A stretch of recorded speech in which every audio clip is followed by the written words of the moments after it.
হাসান বসরির জামানায় এক আল্লাহর বান্দা, এক আল্লাহর বান্দি হাসান বসরির বয়ান শুনে মুগ্ধ হয়ে গেল, বায়াত গ্রহণ করলেন। আল্লাহর বান্দি একটা সন্তান, স্বামীটা হঠাৎ করে আল্লাহর বান্দির জীবন থেকে চলে গেল। ওই সন্তান নিয়ে আল্লাহর বান্দি দ্বিতীয় বিবাহটাও করলেন না, সন্তানের কোলে পিঠে করে মানুষ করলো। কিন্তু সন্তান বড় হওয়ার পর সন্তান মার কথা শোনে না, এক বেলা নামাজ পড়ে না, শুধু নাফরমানি করে আর নাফরমানি করে। এবার হাসান বসরির জামানার ওই মহিলা আল্লাহর বান্দাটাকে, তার সন্তানটাকে হাসান বসরির কাছে নিয়ে গেল। হাসান বসরির বলতেছে, হুজুর আমার সন্তান এত বড় হইছে, ঠিক মতো নামাজ পড়ে না, ঠিক মতো ইবাদত করে না, আপনি একটু ওরে বায়াত গ্রহণ করান, একটু তওবা করান, তওবা করান, যাতে আমি ওর মা, ওর দিকে তাকাই আমি সব বিসর্জন দিলাম। আবার এই সন্তান যদি নামাজ পড়তো, বহু নেককার মা বাবা আছে, বহু আল্লাহর বান্দিরা আছে, ফজরের সময় সন্তানকে নামাজে দাঁড় করায় দেয়, আছে না নাই? এ কথা কান আছে না নাই? আবার অনেক মা বোনেরা আছে সন্তানের ডাকে না, ঠান্ডায় কষ্ট হবে, এরে মা দুনিয়ার যেই সামান্য কষ্টের কারণে তোমার সন্তানের নামাজে পাঠাইয়া দিলে না, ওরে মা হাদিসের ভিতরে পাওয়া যায় দুনিয়ার সব কষ্ট যদি এক জায়গা করা হয় জাহান্নামের 1 সেকেন্ড কষ্টের সমান হবে না। আল্লাহু আকবার বলেন। দুনিয়ার সব কষ্ট যদি এক জায়গা করা হয় জাহান্নামের 1 সেকেন্ড আযাবের সমান হবে না। এই জন্য দেখবেন যেই মা, যেই আমার বোনেরা, যেই আল্লাহর বান্দিরা আমার আল্লাহকে ভয় করে, নিজেও নামাজে যায়, সন্তানটাকেও নামাজে নিয়ে যায়, কথা হয় না কা?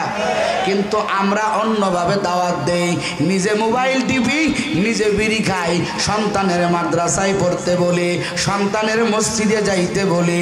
দাওয়াত এমন হবে না সন্তানের হাত ধরে তুমি বাবা হইয়া মসজিদে নিয়ে যাবা, আর মা হইয়া তোমার মেয়েটাকে সাথে নিয়া নামাজে দাঁড় করাইবা, কথা কন ঠিক না বেঠি? এরকম মা দরকার। ঘরে এমন একজন স্ত্রী আনেন যেই স্ত্রী আপনাকেও নামাজের তালিম দিবে, আপনার সন্তানটাকেও নামাজের তালিম দেবে, কথা কন ঠিক না বেঠি?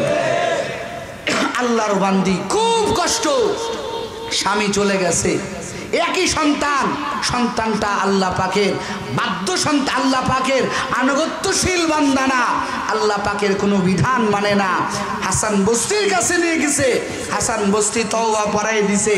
বাড়িতে আসার পরেও আল্লাহর বান্দা, ওই মায়ের সন্তান আল্লাহ পাকের ইবাদত করে না, শুধু নেশা করে।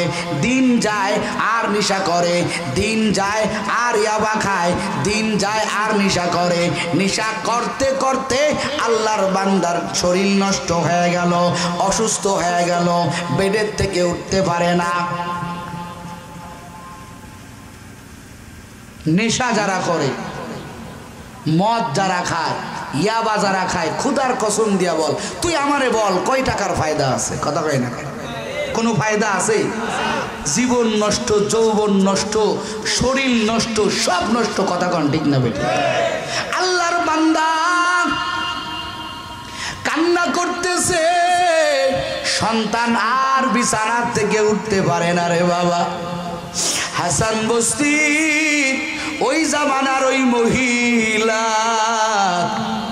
দৌড়াইয়া গেছে হাসান বসরির কাছে, ও হাসান বসরি আমার সন্তানের অবস্থা বেশি ভালো না, আমার সন্তান যদি মরে যায়, হুজুর গো আপনি আমার পীর সাহেব, আমার সন্তানের জানাজার নামাজটা আপনি পড়ায়া দিবেন।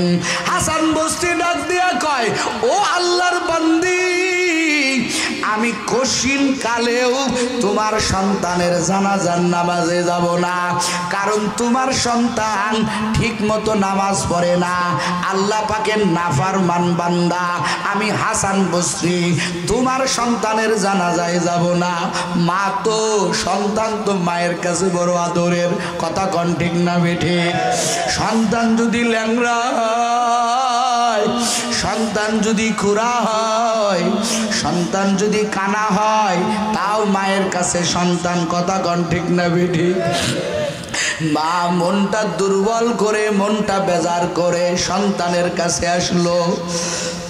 সন্তান ডাক দিয়া কয়, রে মা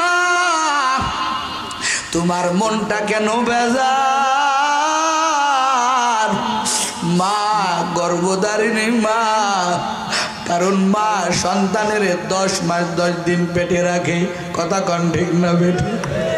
সন্তানের জন্য মা চোখের পানি ছেড়ে দিয়া কাঁদে, আর ডাক দিয়া কয়, রে সন্তান তোরে কত আমি তোরে নসিহাত করেছি, কত তোরে আমি বলছি আল্লাহর ইবাদত কর। জামানার বড় ওলির কাছে গেলাম, হাসান বস্তি তোর জানাজার নামাজে শরীক হবে না, তোর মতো গুনাহগার নাকি কেউ নাই। এই কথা শোনার পরে, মায়ের চোখে পানি দেখার পরে, হাসান বস্তির জামানার ওই মহিলার সন্তানটা অসুস্থ অবস্থায় শেষ পর্যায়ে আইসা 2 চোখের পানি ছাড়িয়া দিয়া মায়ের চোখের পানি দেখিয়া ইনিয়ে বিনিয়ে বলে, আল্লাহ আমি তো বড় জালেম, আল্লাহ আপনি আমার কবুল করিয়া দেন, আবার জিন্দেগির গুনাহ মাফ করিয়া দেন। এই কথা বলে সন্তান কান্না করে। গর্ভধারিণী মা, ও কলিজার টুকরা যুবক, ও পর্দার আড়ালের আম্মা জানেরা, পর্দার আড়াল থেকে গর্ভধারিণী মা সন্তানের জন্য মালিকের কাছে দোয়া করে, আমার আল্লাহ কুদরতওয়ালা মালিক, আমার আল্লাহর মতো গফফার আর কেউ নাই, আমার আল্লাহর মতো মায়ার আল্লাহ আর কেউ নাই। তারপরের দিন সন্তানের ইন্তেকাল হয়ে গেল। এবার মা সন্তানটাকে জানাজা করাইবে, কোনো আলেম নাই। হঠাৎ করে মা তাকাইয়া দেখে জামানার বড় বুজুর্গ হাসান বস্তি রহমাতুল্লাহি আলাইহি আসতেছে। মা ডাক দিয়া কয়, হুজুর আপনি না বললেন আমার সন্তানের ইন্তেকালে আপনি আসবেন না? হাসান বস্তি কয়, ও মহিলা, আমি তোমারে বলছিলাম আমি তোমার সন্তানের জানাজার নামাজে যাব না, কিন্তু আমি রাত্রেবেলা দেখি আমার মায়ার নবী হাজির, আমার মায়ার নবী আমারে ডাক দিয়া কয়, রে হাসান বসরি, ওই আল্লাহর বান্দার ইন্তেকালের পরে তার জানাজায় যাবি, আমার আল্লাহ আমারে জানায় দিয়েছে ওই আল্লাহর বান্দা এমন ভাবে আল্লাহর দরবারে কান্না করেছে, তার মা এমন ভাবে দোয়া করেছে, আমার আল্লাহর কুদরতি আরশ ঠান্ডা হয়ে গেছে, আমার আল্লাহ ওই মায়ের সন্তানের যাবতীয় গুনাহ আমার আল্লাহ মাফ করে দিয়েছেন। এই জন্য আমি হাসান বসরি ছুটে আসছি তোমার সন্তানের জানাজা পড়ার জন্য। ও যুবক, ও আল্লাহর বান্দারা, কোন দিন জানি মৃত্যুর পরোয়ানা চলে আসে, চোখের পানি আল্লাহর কাছে জমা দাও। জাহান্নাম থেকে কিন্তু বাঁচার বড় এক মেডিসিন হলো চোখের পানি। কান্না ছাড়া কোনো উপায় নাই। আল্লাহর দরবারে কান্নায় ভেঙে পড়ো, আল্লাহর দরবারে বেশি বেশি তওবা করো, আর নামাজ ছাড়বা না, আর মানুষের হক নষ্ট করবা না, আর মানুষের সাথে বেয়াদবি করবা না, আল্লাহর রাসূলের সুন্নত নষ্ট করবা না। কারা কারা পারবা মনে করো জীবনের শেষ মাহফিল তওবার নিয়তে দুইটা হাত আল্লাহরে দেখায়া দাও। ও দয়ার মালিক, আয় আল্লাহ, আমাদের আমাদের তওবা কবুল করেন। আর নামাজ ছাড়বো না, আর আপনার নাফরমানি করব না। খাঁটি দিলে তওবা করতেছি আল্লাহ, জীবনের শেষ তওবা হতে পারে। আল্লাহ আপনি আমাদের তওবা কবুল করে নেন। জোরে কন আমিন।